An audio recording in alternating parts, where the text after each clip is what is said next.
मरियम नवाज के गिलगित बल्तिस्तान में जलसों ने बहुत से लोगों को हैरान किया है। अवाम ने जिस तादाद में इन जलसों जुलूसों में शिरकत की और ये लोग जितने भरपूर जज्बे के साथ इनकी बात को सुन रहे हैं, इस पर जवाब दे रहे हैं, इससे वाजह है कि इनका पैगाम मुल्क के तूलो अर्ज में सुनने वाले मौजूद हैं।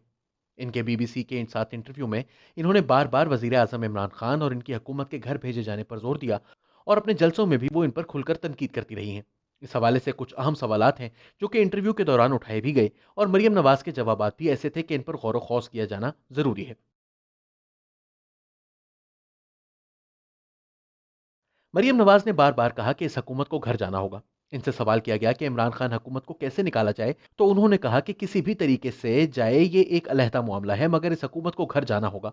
इनसे खास तौर पर फरहद जावेद ने पूछा कि क्या इसके लिए कोई गैर आईनी तरीका कार इस्तेमाल हो सकता है।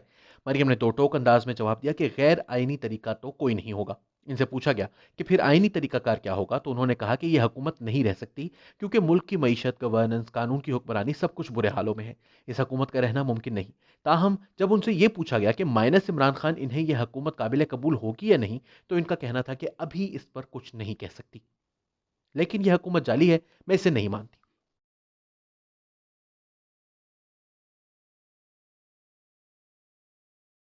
एक सवाल का जवाब देते हुए मरियम ने कहा कि एस्टेब्लिशमेंट की जानिब से बातचीत की पेशकश की गई है, उनसे बराह रास्त कोई राब्ता नहीं किया गया, लेकिन इनके करीबी लोगों को पैगाम भिजवाया गया है। जब इनसे पूछा गया कि क्या वो इस पेशकश को कबूल करेंगी, तो उनका जवाब था कि जब तक यह हुकूमत मौजूद है कोई बातचीत नहीं हो सकती। ये फौज भी मेरी अपनी है, लेकिन इस हुकूमत के होते हुए बातचीत की गुंजाइश नहीं। कुछ लोगों का मानना है कि इन्होंने हुकूमत को हटाए जाने की शर्त रखकर बातचीत के दरवाजे बंद कर दिए हैं, जबकि बहुत से लोगों का मानना है कि इन्होंने इस बयान के जरिए एस्टेब्लिशमेंट से इमरान खान हुकूमत को घर भेजने का मुतालबा किया है।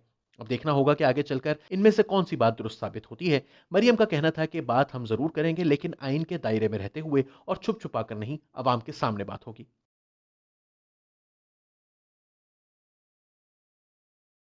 इंटरव्यू में एक मौके पर इनसे पूछा गया कि बिलावल भुट्टो जरदारी के मुताबिक एक खास हद से आगे नहीं जाना चाहिए, इंतहाई पोजीशन लेने के बजाय कुछ पीछे हटना चाहिए और एस्टेब्लिशमेंट से बातचीत करनी चाहिए, तो क्या मुस्लिम लीग नवाज भी इनसे इत्तफाक करती है। इस पर मरियम का जवाब था कि बिलावल की अपनी एक जमात है, वो अपनी समझ बूझ से बात करते हैं, हमारे अपने तजुर्बात हैं। नवाज शरीफ को 3 मरतबा वजारत उज़्मा से निकाला गया है। उनका कहना था कि नवाज शरीफ ने कोई अलिफ लैला की कहानी नहीं सुनाई, उन्होंने हकायक बयान किए हैं। इस्लामाबाद हाई कोर्ट के साबिक जज जस्टिस शौकत सिद्दीकी का बयान लोगों के सामने है कि किस तरह उनको कहा गया कि नवाज शरीफ और मरियम नवाज को जमानत नहीं दी जानी चाहिए।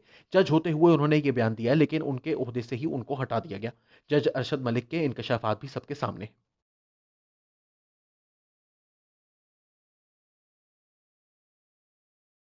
नवाज शरीफ की तीसरी मुद्दत में इन्हें पेश आने वाली मुश्किलात के हवाले से बातचीत करते हुए उन्होंने कहा कि जब एक आर्मी चीफ को तौसीह नहीं दी जाती, तो आपने देखा कि कैसे डॉन लीक्स जैसी एक बिल्कुल झूठ पर मबनी चीज खड़ी कर दी गई। उन्हें याद दिलाया गया कि दूसरे आर्मी चीफ को तो तौसीह दी गई। इस पर मरियम का कहना था कि बिल्कुल दी गई थी। इस पर मैं इसलिए बात नहीं करना चाहती कि यह हकीकत है और मेरा इस पर इख्तलाफ बेमानी है, क्योंकि पार्टी ने ऐसा किया था। इसकी हकीकत भी लेकिन एक दिन आवाम के सामने आएगी।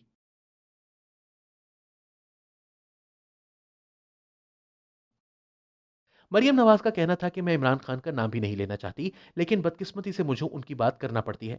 मेरे नज़दीक बतौर एक इंसान के वो एक इंतहाई गैर अहम इंसान है, लेकिन वो हर उस चीज़ का इस्तारा है जो पाकिस्तान में नहीं होनी चाहिए। जब हम कहते हैं कि बिजली महंगी है, आटा महंगा है, चीज़ें महंगी हैं, गैस महंगी है, अवाम बदहाल हैं, लोग बददुआएं दे रहे हैं, तो फिर इमरान खान का नाम ना लूं तो किसका लूं।